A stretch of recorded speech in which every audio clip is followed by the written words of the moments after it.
Hello everyone, welcome to Vidyashree academy. I hope you are doing well. हम पढ़ रहे थे मध्य प्रदेश के वस्तुनिष्ठ प्रश्न संग्रह की सीरीज। अभी तक हम पार्ट 6 डिस्कस कर चुके हैं। लास्ट लेक्चर में हमने खनिज पढ़ा था, मध्य प्रदेश के प्रमुख। उसी को आज हम कंटिन्यू करेंगे। तो चलिए स्टार्ट करते हैं। ये वही क्वेश्चन है जो लगातार एमपीपीएससी, एमपी पटवारी एग्जाम में पूछे गए हैं।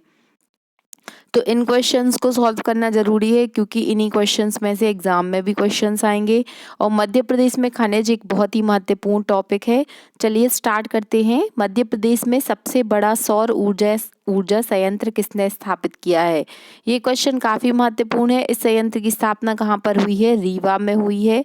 और ये रीवा की गुड़ तहसील में स्थापित हुआ था और इसकी जो क्षमता है वो है 750 मेगावाट। ये भी याद रखना है। और ये कौन सी एनर्जी वाला है? तो ये सोलर एनर्जी का संयंत्र है। तो ये तो फर्स्ट हो गया। इसके बाद जो दूसरा संयंत्र लगा है, दूसरा बड़ा, वो 250 मेगावाट क्षमता वाला है और उसकी स्थापना मंदसौर में की गई है। और जो तीसरा बना है वो नीमच में बना है। तो ये आपको तीनों याद होनी चाहिए कि फर्स्ट तो रीवा में है, दूसरा मंदसौर में है और जो थर्ड वाला है वो कहाँ पर है? नीमच में है। और ये कौन सी एनर्जी के लिए है? तो ये सोलर एनर्जी के लिए है। तो आपसे पूछा जा सकता है कि मध्य प्रदेश का सबसे बड़ा सोलर एनर्जी संयंत्र कहाँ पर लगा हुआ है? तो ये रीवा में स्थापित हुआ है। फिर 17 अप्रैल 2015 को किस तेल कंपनी द्वारा 54 मेगावाट पवन ऊर्जा के प्रोजेक्ट मध्य प्रदेश व गुजरात की संयुक्त योजना के रूप में प्रारंभ किया गया? तो ये ऑल इंडिया लिमिटेड के द्वारा प्रारंभ किया गया था। मध्य प्रदेश में पवन चक्कियों की स्थापना कब की गई? आप जानते हैं कि जो नवीनीकरणीय ऊर्जा होती है उसमें पवन के द्वारा से और सोलर एनर्जी के द्वारा से, हाइड्रो इलेक्ट्रिसिटी के द्वारा से क्या है, इलेक्ट्रिसिटी का प्रोडक्शन किया जाता है। तो बात पवन चक्की की जा रही है कि मध्य प्रदेश में सबसे पहले पवन चक्की की स्थापना की गई थी 1995 में। और ये कहाँ पर हुई थी? देवास में।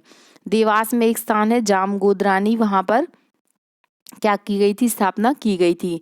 फिर सोलर एनर्जी के प्रोडक्शन में मध्य प्रदेश का कौन सा स्थान है? तो पहले तो 2017-18 के आंकड़ों के अनुसार ये चौथा स्थान था, लेकिन अभी काफ़ी अच्छा प्रदर्शन किया है। सबसे पहले नंबर पर तो राजस्थान है और शायद दूसरे नंबर पर ही मध्य प्रदेश है। आप लेटेस्ट आंकड़ों के अनुसार इसको एक बार चेक कर लीजिएगा। फिर ये बताना है कि कौन सा संयंत्र कहाँ पर स्थित है। ऐसे प्रश्न पूछे जाते हैं। जैसे जो चांदनी ताप विद्युत योजना है, चांदनी ताप विद्युत योजना कहाँ पर स्थित है? तो ये बुरहानपुर में स्थित है। झाबुआ ताप विद्युत योजना सिवनी में स्थित है। बैरथी है छतरपुर में। और संजय ताप विद्युत योजना है उमरिया में।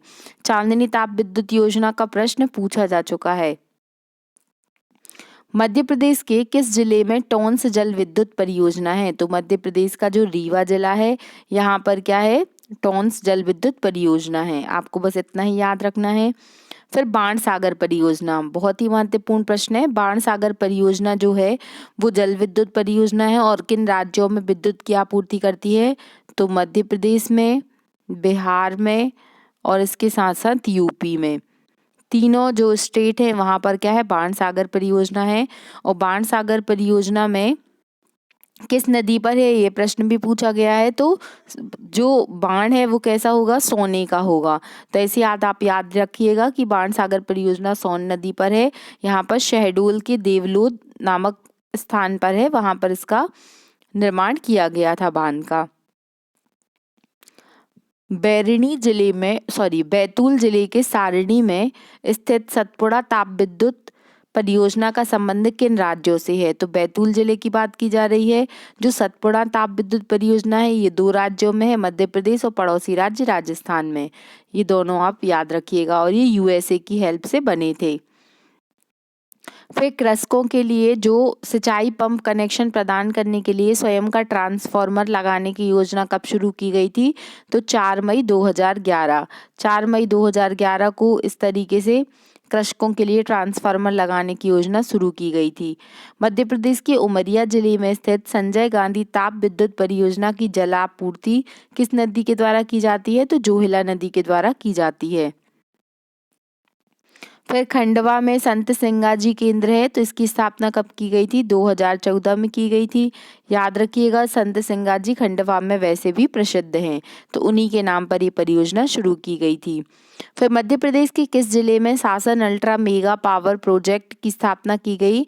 तो मध्य प्रदेश की ऊर्जा राजधानी सिंगरौली के अंतर्गत इसकी स्थापना की गई थी। राणा प्रताप परियोजना कौन से राज्य लाभान्वित हैं?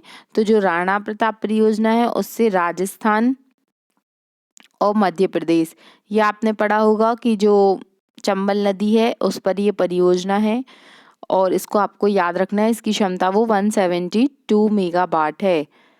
फिर ये स्थापना कब कब की गई? जैसे जवाहर सागर जल विद्युत परियोजना 1971 में, पेंच जल विद्युत परियोजना 1986 में, गांधी सागर परियोजना 1960 में, और सीता रेवा परियोजना 2009 में स्थापित की गई थी। ओमकारेश्वर जल परियोजना मध्य प्रदेश के किस जिले में स्थित है? तो जो ओमकारेश्वर जल परियोजना है ये कहाँ पर स्थित है? मध्य प्रदेश के खंडवा में स्थित है।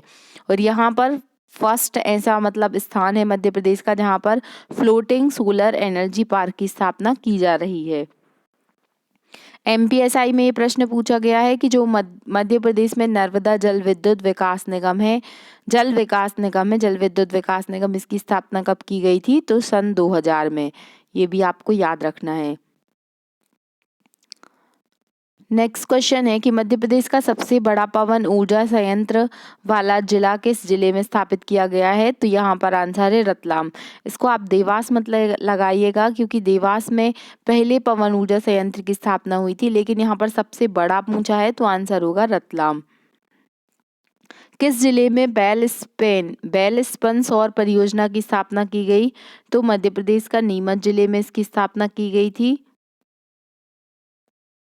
मध्य प्रदेश के शिवपुरी में स्थित अटल सागर बांध से कितने मेगावाट जल विद्युत का उत्पादन प्रस्तावित है? तो ये है 60 मेगावाट। ये अटल बिहारी वाजपेयी जी के नाम पर बना है अटल सागर बांध, तो इसको भी याद रखिएगा। Coal bed methane Madhya Pradesh के किस जिले में कोल बेड मीथेन पाया जाता है? तो ये पाया जाता है शहडोल जिले में।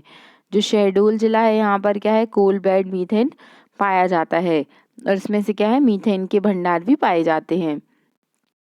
जो Rewa ultra solar power project है ये हमने डिस्कस किया था, जो अभी 750 मेगावाट। तो ये Rewa ultra mega solar park को किसके द्वारा फाइनेंशियल हेल्प की गई है? तो वो की गई है वर्ल्ड बैंक के द्वारा। ये क्वेश्चन भी पूछा जा सकता है। मध्य प्रदेश के किस जिले में चिंकी परियोजना स्थित है? नरसिंहपुर जिले में। आप ऐसा कर लीजिए कि चिंकी कहाँ रहती है? चिंकी रहती है नरसिंहपुर में, तो नरसिंहपुर जिले से रिलेटेड है।